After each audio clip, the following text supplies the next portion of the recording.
Ողջույն սիրելիներս, այսօր շատ օգտակար և համեղ վլոգ եմ պատրաստել, եփելու ենք եղինջով ապուր, կարկանդակ ենք թխելու կարտոֆիլով և վերջում կարտոֆիլով մսով ռուլետ։ Եղինջով ապուրի համար պատրաստում ենք սոխեռած։ Սկզբից բուսայուղով կտապակեմ մանր կտրատած սոխը,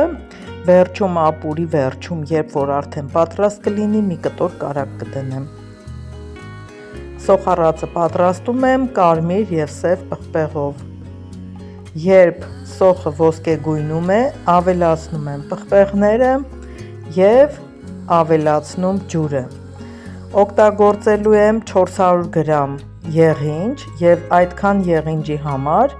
լցնում եմ 1,5 լիտր ջուր։ Այստեղ սուրճի բաժակով ավելացրեցի բրինձը, բայց եփելու ընթացքում կես բաժինն եմ լցնում, այսինքն կես սուրճի բաժակ եմ օգտագործում։ Երբ ջուրը եռում է, ավելացնում ենք բրինձը և կարտոֆիլը,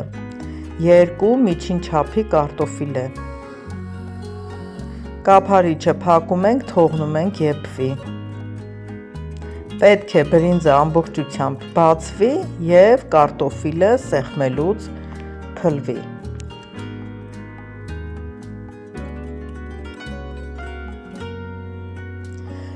Անցել է 15 րոպե, եփվել է և կարտոֆիլը և բրինձը։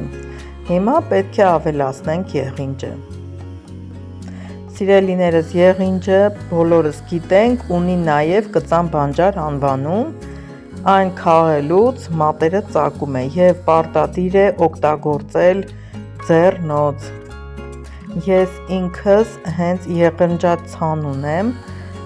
չեմ կարող դիպչել, 2 տաք ձեռնոց եմ հագել, որպեսզի հանկարծ ինչ չծակի։ Եղինջը լցնելուց հետո ավելացնում եմ աղը, 1 լիքը թեյի գդալ։ Լավ տակու վրա խառնում ենք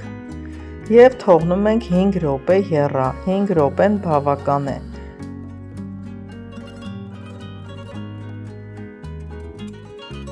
Ես հիշում եմ, մեր այգում միշտ լինում էր և տատիկս այն առանց ձեռնոց քաղում էր, մի թեթև աղ էր անում ու հենց այդպես ուտում էր, ու ես ապշած նայում էի, թե տատի ոնց ոչ ձեռքերը ծակեց, ոչ բերանդ։ Եվ դրա համար 5 րոպեն բավական է եռացնելու, շատ պետք չէ։ Ավելացնում եմ 1 հարած ձու և դնում եմ մի կտոր կարագ։ Ապուրն արդեն եփել է, պատրաստ է, հենց եռում է, անջատում եմ, դա էլ բավական է այդ եռալու ընթացքը, որ ձուն եփվի։ Այսքանը սիրելիներս, շատ համեղ ստացվեց, խավից չեմ պատրաստել, քանի որ ամուսինս էլ պետք է ուտի, ալյուր չեմ օգտագործում, բայց իր օգտագործած ալյուրն էլ չուզեցի այստեղ ավելացնեմ, որովհետև փոքր ինչ համուն են այդ ալյուրները, վերջի վերջո պատրաստված են եգիպտացորենից, բրնձից և այլն։ Դրա համար չավելացրեցի, դուք կարող եք խյուս տալ։ Կարկանդակների տեսանյութը ամբողջական ցույց չեմ տալիս, նախ այդքան ժամանակ չունեի, որ նկարեի, երկրորդն էլ արագի մեջ պատրաստեցի, ուղղակի ուզեցի կիսվեմ, տեսանյութի ներքևում կդնեմ ամբողջական տեսանյութը։ Շատ փափուկ է ստացվում այս տարբերակով և շատ համեղ։ Մենք կարտոֆիլի մեջ կանաչիներ, պղպեղ չենք ավելացնում, մեր փոքրիկների համար այդ տարբերակով չեն ուտում, այսպես հասունացած գնդերը բացում ենք, կարտոֆիլը դնում, եզրերը միացնում և գլորում սեղանին, որպեսզի միացման տեղը նորից հասունանալու ընթացքում կորչի ու բուսայուղի մեջ տապակելուց այն չբացվի։ Այնքան բուսայուղ եմ լցրել, որ կարկանդակները տապակի մեջ դնելուց համայրա իրեն ծածկեն, կեսով ավել բուսայուղ է լինում։ Եվ այդ տարբերակով շատ հավասար տապակվում է, կողքերը կարկանդակների սպիտակ չեն մնում։ Երբ գեղեցիկ ոսկեգույնում է, հաստատ ներսը եփված է, հանում ենք և դնում հյուրասիրելու ափսեի մեջ։ Առանցին մի փոքրիկ ամանի մեջ կարմիր պղպեղով և աղով խառնուրդ ենք անում,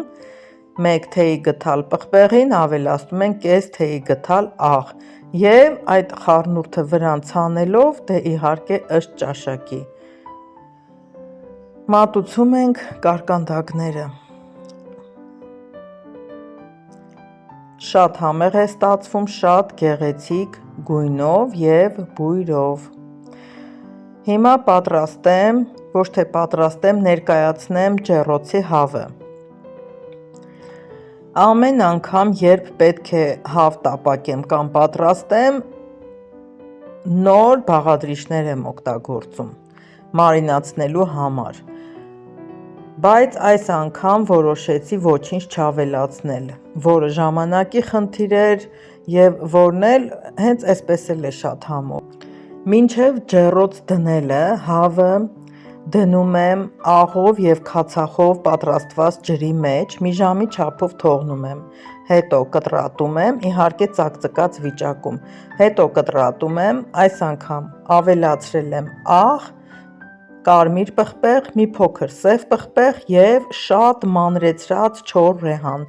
փորձեք, շատ համեղ է ստացվում։ Եվ վերջին ուտեստը ներկայացնեմ, պատրաստել եմ մսով, կարտոֆիլով և մոցարելա բաներով ռուլետ ջեռոցում, որը շատ արտակարգ էր ստացվել, տեսանյութը ամբողջական կդնեմ այս տեսանյութի ներքևում։ Շնորհակալ եմ, որ դիտեցիք, կհանդիպենք հաջորդ նոր տեսանյութերում։